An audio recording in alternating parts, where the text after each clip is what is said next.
કેમ છો દોસ્તો, બધા મજામાં ને? આજે આપણે બનાવીએ મગની દાળની વડીનું શાક. મિત્રો, આ એક અલગ ટાઈપનું શાક છે અને આ મગની દાળની વડી જ્યારે લીલા શાકભાજી માર્કેટમાં ન મળતા હોય ત્યારે આ ખૂબ જ ઉપયોગી છે. તો ઘીમાં આપણે આ રીતે મગની દાળની વડીને શેકી લીધી છે. ત્યારબાદ તેલથી વઘાર કરીશું. તેમાં જીરું, ટમેટાં, ડુંગળી અને આ બધું લસણ નાખીને સાંતળી લેવાનું છે. સ્વાદ મુજબ મીઠું એડ કરી દીધું છે.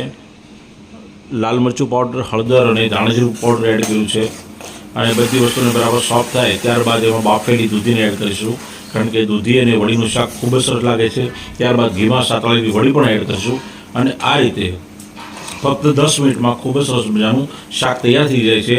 થોડું ગળપણ અને પાણી એડ કરીશું. ગળપણ માટે ગોળનો ઉપયોગ કર્યો છે, તમે ખાંડનો પણ ઉપયોગ કરી શકો છો. ગાર્નિશિંગ માટે કોથમીર એડ કરીશું અને આ રીતે દૂધી અને વડીનું શાક તૈયાર થઈ ગયું છે. મિત્રો, પૂરેપૂરો વિડીયો જોવા માટે ચેનલની મુલાકાત લ્યો. મળતા રહીશું નવા વિડીયો સાથે.